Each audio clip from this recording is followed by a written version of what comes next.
네, 국내 코로나19 하루 신규 확진자가 8명으로 61일 만에 한 자릿수를 기록했습니다. 하지만 정부는 낙관적인 예측을 할 수는 없다며 사회적 거리두기를 5월 5일까지 연장하기로 했습니다. 다만 강도는 완화했습니다. 네, 관련 내용 감염내과 전문의인 신상엽 한국의학연구소 학술위원장과 짚어보겠습니다. 어서 오세요. 안녕하십니까? 안녕하세요. 네, 일단 정부의 내용을 먼저 정리를 좀 해보도록 하겠습니다. 다음 달 5일, 5월 5일까지 사회적 거리두기 강도를 완화해서 연장하기로 했습니다. 또 종교시설 등 4대 밀집시설에 대해서는 운영 중단 강력 권고는 해제하지만 방역 지침 준수 명령은 그대로 이어가겠다 이렇게 밝혔거든요. 먼저 이번 정부의 완화 수준 어떻게 보고 계십니까? 지금까지 이제 우리가 강력한 사회적 거리두기를 하면서 이제 어느 정도 이제 유행의 안정화 추세에 이제 접어들었지 않습니까? 근데 지금의 결과는 이제 1, 2주 전에 했던 우리의 이제 노력들의 결과가 나타나는 거거든요. 근데 이제 그 중간에 우리가 지금 이제 부활절과 총선과 같은 이렇게 대규모 사람들이 모이는 그런 행사들을 이제 치렀기 때문에 그 영향에 대한 그런 효과가 아직은 나타나지 않았습니다. 그래서 지금 단계에서 당장에 무슨 생활 방역으로 돌아갈 수는 없기 때문에 이걸 이제 그 중요한 행사들의 영향력도 보고 또 이 생활 방역으로의 그 이행을 연착륙시키기 위한 이제 방안들을 이제 모색하는 과정에서 이제 어느 정도 단계적인 완화 과정에 이제 있는 상황이고 그런 부분들의 이제 일환으로 이제 지금까지는 이제 강력하게 중단을 권고했다라고 했을 때 지금부터는 이제 그런 4대 그런 위험 그런 시설에 대해서도 운영을 하면서도 잘 지켜가면서 이게 정말 생활 방역 상황에서 관리가 가능할지에 대한 그런 시험대 역할로 시험을 해보는 그런 식으로 이제 변경이 됐다고 볼 수 있겠습니다. 네. 중단 권고를 했을 때도 사실 지금 교회 같은 경우에는 예배를 강행하는 곳들도 있었잖아요. 그리고 그 중심으로 좀 집단 감염 있는 곳들도 있었고요. 중단 권고가 좀 해제되고 났을 때는 혹시나 이런 걱정되는 부분도 있어서 이 부분은 어떻게 보십니까? 물론 걱정되는 부분들이 있습니다. 그래서 뭐 지금 뭐 이미 중단 권고를 했음에도 이제 이미 많은 교회들이 예배를 보고 이제 부활절 같은 경우 많은 사람들이 모였던 그런 일들이 있었기 때문에 그런 부분들로 인해서 지금 뭐 이런저런 문제들이 조금씩 이제 불거지는 부분들이 있는데 이제 결국 이제 언제까지 이렇게 또 이제 모임을 중단할 수만은 없기 때문에 이제 정부 당국에서는 이제 무조건 이제 중단 이런 거보다는 이제 잘 지키면서도 이게 얼마나 가능한지에 대한 부분들을 어느 정도 이제 파악을 할 수밖에 없는 부분들이 있고요. 그래서 이제 방역 당국의 지침들을 그러니까 지금 뭐 법이 완화된 게 아니라 권고가 완화된 거지 결국 이게 문제가 잘 지켜지지 않아서 방역 당국의 안내를 지키지 않아서 문제가 발생했을 때의 그런 법적 조치들은 어차피 똑같은 상황이거든요. 그렇기 때문에 다시 재개를 하더라도 이제 방역 당국의 그런 안내에 잘 지켜지고 따라주는 그런 것들이 이제 필요한 상황이라고 보겠습니다. 네. 또 그리고 자연휴양림 등 위험도가 낮은 실외 공공시설은 이제 준비가 되는 대로 운영을 재개하겠다 이런 방침을 밝혔습니다. 이때 또 방역 지침을 만들어서 사용한다고 했는데 방역 지침이 뭐 저희가 알고 있는 발열 체크하고 뭐 그 정도 명단을 작성하고 그 정도의 수준일까요? 결국은 이제 코로나19가 아직 백신과 예방약이 없기 때문에 결국 개인 위생과 사회적 거리두기 이 두 개가 이제 우리가 갖고 있는 어찌 보면 대응 무기거든요. 이제 이제 야외 활동을 할 때도 똑같이 적용이 될 겁니다. 그래서 야외 활동으로 해서 무슨 캠핑이나 이런 뭐 국립공원 같은 데 가더라도 1, 2m 이상 거리를 유지할 수 있는 그런 방안들이 아마 얘기가 될 거고요. 적절한 손 소독을 할 수 있고 손 소독제나 이제 손을 씻을 수 있는 그런 것들이 잘 이제 배치가 돼야 될 것 같고 그 아울러서 이제 뭐 명단이나 이런 문제가 불거졌을 때 이제 연락을 할 수 있는 그런 연락처 확보와 그다음 증상자들이 방문하지 않도록 하는 그런 뭐 체온 체크나 이런 기타 증상자들에 대한 그런 설문지 같은 것들이 아마 이제 같이 준비가 돼서 이제 이행이 되리라 생각합니다. 운영자들 차원에서는 그런 준비들을 좀 할 것 같고요. 그리고 실제로 좀 움직이는 시민들도 요즘 굉장히 좀 많아졌습니다. 사회적 거리두기 기간에도 날이 굉장히 따뜻하다 보니까 밖으로 나가는 분들도 많았었거든요. 그럼 이렇게 좀 일정 부분 완화된 사회적 거리두기 이 기간 동안 시민들은 좀 어떤 부분을 조금 더 주의를 해야 될까요? 사실 뭐 저희 시민들 같은 경우는 이미 한 3개월 정도 동안 굉장히 많이 이제 익숙해졌다고 생각을 합니다. 이제 사람들 많은 곳에 가면 대부분 다 마스크 쓰고 계시지 않습니까? 그래서 1, 2m 이상 거리가 확보되지 않는 곳에서는 마스크를 쓰시는 게 좋겠고요. 그리고 이제 손소독 같은 게 손 씻고 이제 손소독제를 사용하는 건 뭐 당연한 거고, 네. 그다음 기침하실 때 기침 예절 이렇게 스메로 가려서 하는 그런 부분들에만 일단 이제 갖춰주시고, 또 이제 각각의 또 위험 시설에 대해서는 정부 당국에서 또 권고하는 부분들에 대해서 잘 숙지를 하시고 방문해 주시는 그런 것들이 필요하겠습니다. 네, 뭐 일단 완화된 사회적 거리두기라고는 하지만 그전과 똑같이 계속해서 지침을 이어가면 될 것으로 보이고요. 또 이제 야외 스포츠도 무관중 경기처럼 위험도를 낮추게 된다면은 가능할 수도 있다, 이런 방침이 있었습니다. 이런 경우에는 선수들이나 구단이 조금 더 조심을 해야 될 텐데 어떤 점을 좀 주의해야 될까요?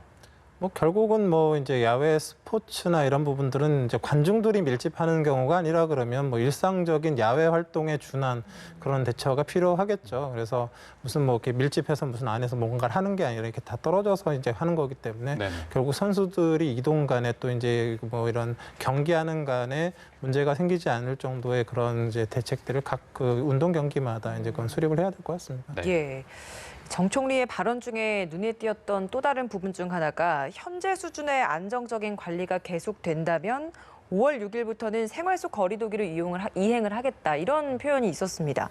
현재 수준의 안정적 관리라는 게 과연 어느 정도 수준일지, 사실 오늘 처음으로 이제 2달 만에 한 자릿수로 떨어지지 않았습니까? 이 한 자릿수 정도면 괜찮다 이렇게 봐야 되는 건지, 그 수준은 어느 정도라고 보세요? 제가 보기엔 지금 사회적 거리두기를 굉장히 오랜 기간 뭐 한 달 이상을 해오면서 네. 결국은 뭐 1,000명 가까이 나왔던 환자 수가 이제 한 자릿대로 준 거 아닙니까? 그러니까 결국 사회적 거리두기의 효과는 이제 이미 입증이 됐다라고 볼 수 있습니다. 근데 사실 이 중간에 사실 총선이나 부활절이 없었다 그러면 지금 단계에서 좀 더 적극적으로 이제 완화를 했을 수도 있지만, 그 지금 얘기하는 그 이전과 비슷한 거는 총선과 부활절이 지난 2주가 지난 시점에서도 지금 상태를 잘 유지한다라고 했을 때라는 걸로 저는 받아들이는 게 옳다고 생각을 하고요. 네. 그래서 지금 아직 이제 큰 그 이제 행사들에 대한 영향력들이 이제 나타나지 않고 있고, 그런 부분에서 문제가 불거지지 않도록 또 이제 방역 당국에서도 노력하고 있는 부분들이 있기 때문에 아무리 이제 뭐 완화된 부분들이 있다 할지라도 지금의 그런 그 상황처럼 이제 강화된 강력한 사회적 거리두기에 준한 그런 마음가짐을 가지고 이제 시민들은 좀 대응을 해주셨으면 좋겠고요. 이제 어찌 보면 일상생활이나 또 경제 활동을 하셔야 되는 부분들에서 이제 그 위험 시설을 오픈하시는 분들 같은 경우에 있어서도 이제 그 시설에서 이제 확진자가 나오지 않을 수 있도록 또 대비를 잘해주는 그런 것들이 잘 아우러져야지 결국은 이제 완화된 그런 생활 방역의 형태로 갈 수 있을 것 같습니다. 네, 지금 이게 생활 속 거리두기가 이제 5월 6일부터 될 수도 있다, 이런 발언이었는데 이게 정확히 좀 기준이 모호하다 보니까 지금과 좀 어떤 부분이 달라진다, 이렇게 볼 수 있을까요? 제가 보기엔 뭐 크게 달라진다라기보다는 지금까지는 이제 그 정부 당국과 이제 방역 당국에서 어찌 보면 통제하고 관리하는 거에 초점이 맞춰졌다라고 네. 했을 때는 네. 이제 그 생활 방역으로 갔을 때는 그 방역의 주체가 이제 정부 통제보다는 그 국민들, 시민들로 넘어간다고 볼 수 있겠죠. 이제 예. 경제 활동을 해야 되기 때문에 결국 사람들이 모일 수밖에 없는데 네. 결국 그 각자가 다 노력하지 않으면 이렇게 통제해서 어떻게 따른다고 해결이 될 문제가 아니거든요. 결국 사람들이 모이는 과정에서는 각자가 경각심을 가지고 너무 많이 밀집하면 안 되겠구나, 마스크를 필요할 땐 잘 써야 되겠구나, 이런 것들, 그런 생활 속에 그런 마음 그 이제 어찌 보면 습관처럼 밴 그런 부분들이 있지 않으면 또 이제 코로나19가 지역사회에 유행할 수 있기 때문에 이제 그런 습관들을 어찌 드리고 또 그 각 시설에서 또 대책을 마련하고 또 이게 대책이 효과적인지 확인하는 그 시간들이 한 2주 정도 더 필요한 걸로 보이고요. 지금 그 시점이 맞다고 봅니다. 네. 주체가 정부가 아니라 국민 스스로로 좀 넘어간다는 게 좀 주된 방점이 있는 것 같습니다. 내일 초등학교 저학년도 온라인 개학을 하게 됩니다. 초, 중, 고등학교 이제 전 학년 모든 학생들이 온라인 개학을 하게 되는 건데, 학부모들 관심은 아무래도 그럼 언제 등교 개학이 되는 건가, 이 점인 것 같습니다. 정세균 총리도 등교 개학은 상황을 봐가면서 순차적으로 이루어지도록 추진을 하겠다, 이렇게 이야기를 했거든요.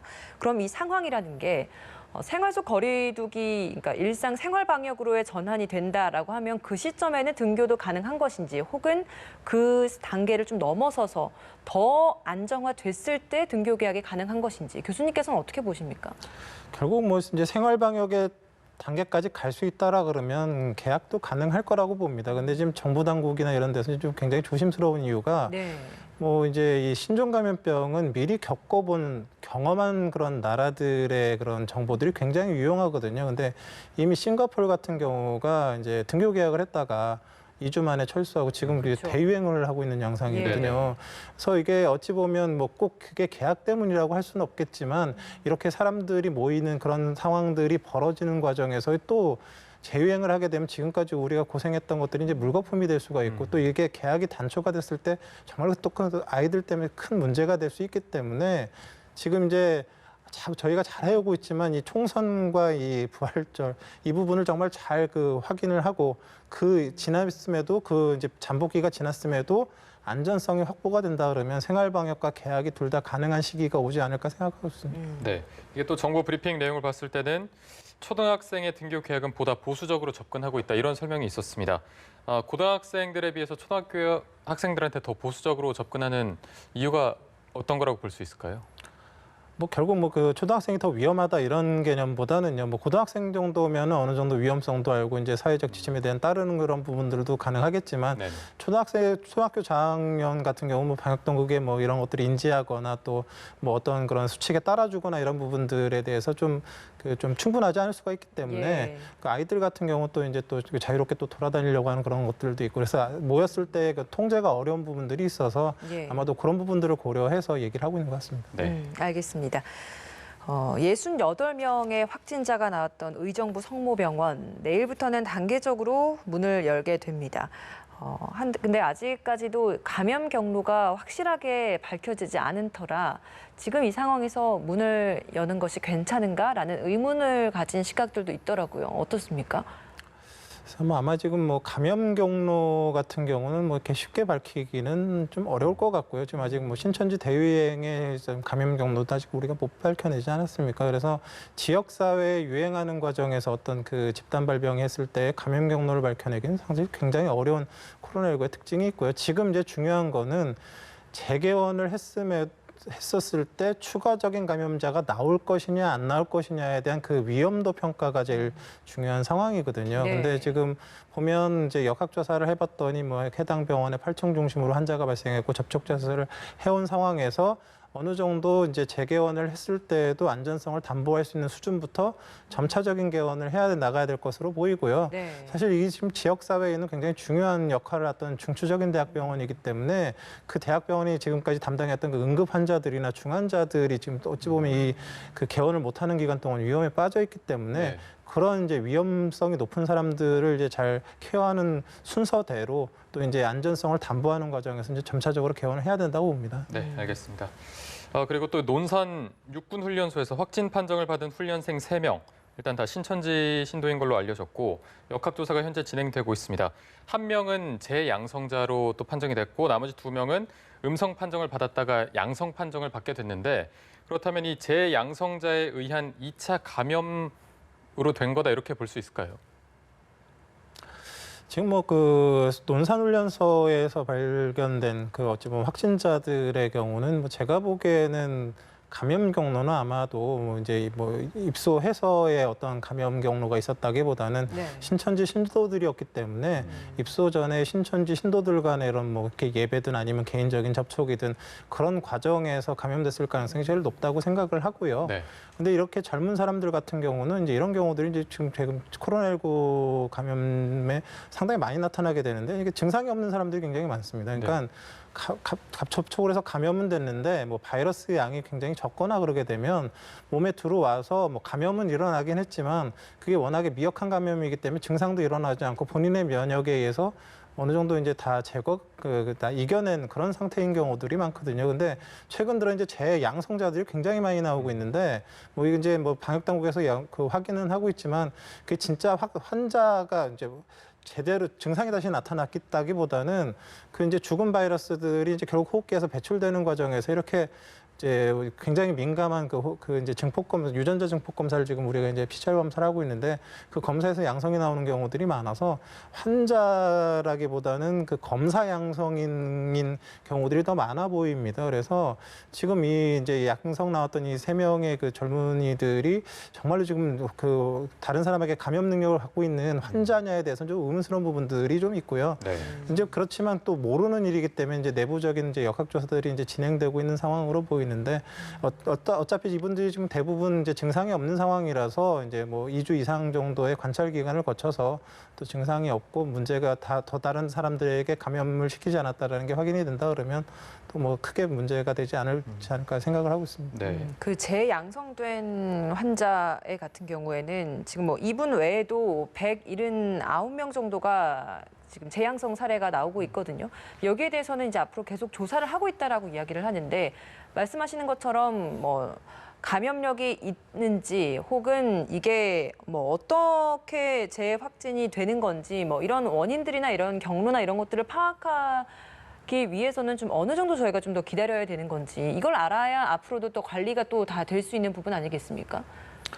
지금 이제 방역 당국에서 2가지는 지금 얘기를 하고 있죠. 팩트로 얘기를 하는 게 지금 재양성자들에게서 나온 그 이제 검체들을 배양 검사를 했죠. 바이러스 배양 예. 검사를 해봤더니 바이러스 배양했더니 바이러스가 안 자라더라. 그러니까 아까 말씀드렸지만 이게 살아있는 바이러스가 아니라 이제 다 죽고 이제 막 이렇게 그 잔재들이 남았는데 결국 이게 호흡기에 계속 있는 게 아니라 이런저런 경로로 이제 또 가래 등의 이런 걸로 배출이 되거든요. 그냥 네. 배출되는 과정에서 나왔을 가능성.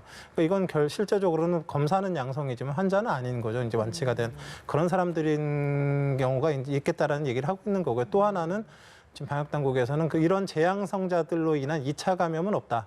아직까지는 발견되지 않았다. 그러니까 지금 감염력이 없다는 얘기잖아요. 코로나19는 굉장한 강력한 감염력을 갖고 있는 그런 질환인데 검사가 양성인데 다른 사람한테 감염을 시키지 않았다라는 것들이 나타내는 거는 적어도 위험하지는 않다. 그러니까 나온 검사가 바이러스가 살아있는 쌩쌩한 바이러스가 아니라 그런 잔재일 가능성이 높다라는 것들을 뒷받침하는 증거긴 하거든요. 그래서 일차적으로 보건당국이나 뭐 저희 전문가들도 생각에는 이게 실제적인 양성보다는 그 바이러스 배출 과정에서 보이는 그런 바이러스 조각일 가능성이 많겠다라는 게 이제 가장 지금 나타나는 현상들이 제일 많은 것 같고 또 일부에서는 이제 실제적으로 재양성이 된 건 맞는데 이게 재활성화된 그러니까 이제 면역이 약한 사람들은 결국 이 바이러스 감염은 앓고 지나가면 중화 항체라는 게 생겨서 이제 당분간 이제 걸리지 않는 그런 면역을 가지게 되는데 그런 면역이 충분하게 생기지 않아서 바이러스가 억제가 돼서 거의 증상이 없어서 나은 것처럼 보이고 검사에도 안 나오다가 일정 시간이 지난 다음에 바이러스가 다시 증식을 해서 면역 시스템이 충분치가 않아서 항체가 충분치 않아서 다시 생기는 가능성들도 있겠다라는 그런 얘기들을 하고 있고 실제 그런 사람들이 있을 수도 있거든요. 그게 근데 재활성화라고. 네, 재활성화죠. 예. 근데 이제 뭐 대부분 이 코로나19는 이제 증상 초기, 감염 초기에 이제 바이러스 배출이 심한 걸로 알려져 있고요. 네. 증상이 나타나고 3주가 지나면 그 바이러스 배출이 거의 없는 걸로 돼 있거든요. 그러니까 이 설령 재활성화가 됐던 사람이라 할지라도 증상이 심하지 않고 그런 사람이라 그러면 항체가 아예 없는 경우는 아니고 있는데 나타나는 정도이기 때문에 다른 사람에게 감염력 자체는 상당히 떨어질 거라는 추정을 할 수 있거든요. 그래서 문제는 되는 건 맞지만 이분들이 그렇게 실제적인 지역사회에 막 대유행을 일으킬 만한 그런 감염력을 갖고 있을 가능성은 거의 없기 때문에 이제 보다 명확한 결과는 나와봐야 되겠지만 어찌 바이러스 조각이든 재활성화든 면밀한 확인은 필요하지만 이분들에 의한 위험성은 그 신규 환자보다는 떨어진다라고 볼 수 있을 것 같습니다. 네, 알겠습니다. 자, 그리고 저희가 전 세계 상황도 한번 종합해 보도록 하겠습니다. 미국과 유럽은 조심스럽지만 좀 정점이 지났다 이렇게 판단을 하고 있는 것 같습니다. 뭐 봉쇄 완화 조치에도 들어갈 움직임을 보이고 있는데 일본은 지금 굉장히 가파른 증가세를 보이고 있습니다. 일본에서 이렇게 급작스러운 그런 증가폭이 일어난 이유는 뭐라고 보십니까? 그래서 뭐 남의 나라 정책에 대해서 뭐 이렇게 말씀드리긴 좀 그렇긴 한데요. 사실은 그 방역이라는 거의 첫 시작은 누가 뭐래도 조기 진단부터 시작이 됩니다. 초기 대응이. 환자가 어디 있는지 모르는데 어떻게 방역을 합니까? 어떻게 접촉자 조사를 하고요. 되지도 않는 얘기지 않습니까? 그런데 지금까지 그 일본 같은 경우는 이런 진단에 굉장히 소극적으로 임해왔기 때문에 어디에 어떻게 환자가 있는지를 모르기 때문에 지금 나타나고 있는 환자의 대부분의 감염 경로를 알지 못합니다. 그렇기 때문에 방역 당국에서 할 수 있는 게 굉장히 제한적일 수밖에 없고요. 그리고 이제 2차적으로 이제 환자가 발생하게 되면 우리도 이제 대구에서 겪었지만 중증 환자 분류를 제대로 해가지고 중증 환자들이 제대로 치료를 받게 하지 못하면 집에 있다 돌아가시는 분들이 생기고 제대로 된 의료기관을 확보하지 못해서 돌아가시는 일들이 생기고 있는데 네. 그런 분류 체계 자체에 대한 아직 그런 대책이 없어 보이고요, 정확하게. 네. 그리고 사회적 거리두기도 그닥 잘 되고 있는 것 같지도 않고요. 그리고 이제 지금 더 문제인 게 결국 그 병원에서 의료진 감염이 많아지게 되면 가뜩이나 의료 시스템이 부족하게 되는데 의료진들이 격리되면서 의료 측의 붕괴가 가속화되는데 지금 뭐 마스크나 의료 장비들에 대한 부분들도 굉장히 충분치가 않아 보여서 결국 의료진 감염까지 생기면서 의료 시스템 붕괴가 가속돼 보이거든요. 지금 결국은 이제 컨트롤 타워도 부실하고 정책도 좀 원활치가 못하고 그러니까 교통 정리가 안 되니까 혼란이 계속되고 있는데 이게 당분간은 이 혼란이 좀 계속될 상황으로 보입니다. 지금. 네. 미국이랑 유럽은 봉쇄 완화 조치에 들어갈 움직임을 보이고 있잖아요. 괜찮은 겁니까? 사실 미국이나 유럽도 사실 우리나라의 그런 그 전례들을 좀 잘 봐야 될 필요가 있다고 생각을 하는데요. 예. 아직 뭐 완화를 얘기하기에는 지금 그 유행이 지금 제가 보기엔 별로 사그러들었다고 보지는 않거든요. 물론 강력한 사회적 거리두기를 하면 3, 4주가 지나면 뭐 한 10분의 1 정도 수준으로 당연히 환자는 떨어질 수밖에 없습니다. 사람과 사람이 만나지 않으니까 다행히 유행이 없어진 것처럼 보이는데 이게 씨앗을 제대로 말리지 않은 상태에서 제 사회적 생활을 다시 시작해 버리면 또 감염이 일어날 가능성이 있기 때문에 굉장히 그 뭐 경제 활동도 물론 중요하지만 이게 재활성화돼 갖고 또 대유행을 다시 하게 됐을 때 그 경제력인 파급력은 또 더 심할 수도 있어서 굉장히 그 보수적으로 좀 접근해야 되는 부분들이 좀 있다고 생각합니다. 네. 지금 뭐 이탈리아나 이런 데서 유행하고 있는 코로나 바이러스가 지금 현재 우한을 비롯해서 우리나라에 퍼졌던 바이러스와는 다른 좀 돌연변이형 바이러스다 이런 얘기도 나오고 있는데 그럼 이런 바이러스에 의해서 2차 감염이 된다면은 더 좀 위험한 상황이다 이렇게 볼 수 있는 걸까요? 글쎄 뭐 지금 그 뭐 바이러스 돌연변이 관련된 부분에서는 지금 제가 보기엔 그게 큰 영향이 있다고 생각하지는 않습니다. 그 결국 이제 이제 예전에 스페인 독감이나 뭐 몇몇 이제 신종감염병의 유행 양상을 보면 1차 유행이 있고 난 다음에 시간이 한참 지난 다음에 2차 대유행이 있고 또 3차 유행이 있고 이런 상황들이 이제 벌어지는데 이제 이랬던 대유행이 생기면서 이제 간혹은 또 특히 독감 같은 경우는 그런데 이 유전자 변이가 생기는 경우들이 있습니다. 근데 대부분의 신종감염병이 유전자 변이가 생겼을 때는 독성이 강화되는 게 아니라 독성은 확 낮아지면서 전파력이 올라갑니다. 그러니까 이제 그 환자들이 많이 생기지만 이제 중증 환자들이 생기는 비율들이 낮아지기 때문에 네네. 또 대책이 달라집니다. 방역 당국의 대책이 달라지기 때문에 뭐 그런 걸 단계를 논할 단계는 아니고 1차적으로 지금 1차 유행을 어떻게 잘 씨를 말리느냐에 따라서 이게 매년마다 유행하는 계절병이 될 것이냐 아니면 1차적인 유행으로 끝내버릴 수 있느냐가 사실 이제 달려있기 때문에 지금의 유행을 잘 컨트롤하는 게 지금 시급한 단계라고 생각합니다. 네.